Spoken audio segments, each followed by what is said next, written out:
ఆశ్చర్యం ఏమిటంటే సుబ్బరాయుడు కుటుంబ సభ్యులు పోలీసులకు ఫోన్ చేసి 2-3 గంటల కిందట కూడా ఫోన్ చేసి ఊరిలో ఘటన జరగబోతా ఉంది, బయట నుంచి వ్యక్తులందరూ కూడా మోహరించినారు అని చెప్పినా కూడా కనీసం వచ్చి కాపాడే ప్రయత్నం కూడా జరగల.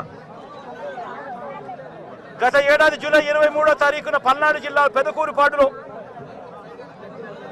కొసూరులో వైఎస్ఆర్సీపీ నాయకుడు ఈద సాంబిరెడ్డిని కూడా ఇనుప రాడ్లతో దారి కాచి రోడ్డులో కారు ఆపి కొట్టి చనిపోయాడని చెప్పి వదిలేసి వెళ్ళిపోయిన ఘటన.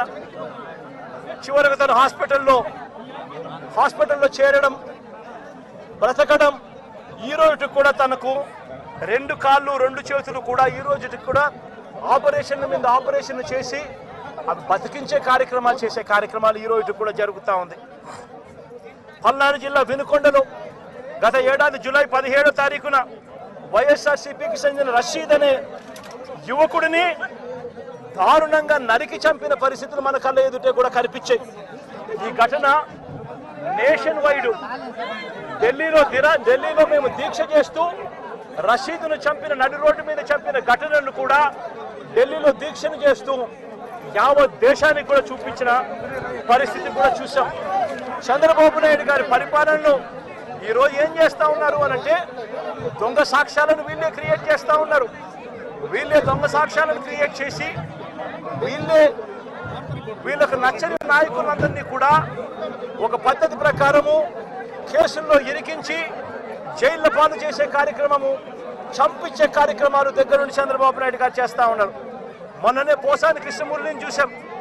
పోసాని కృష్ణమురళి అనే వ్యక్తి సినిమాలో దర్శకుడు.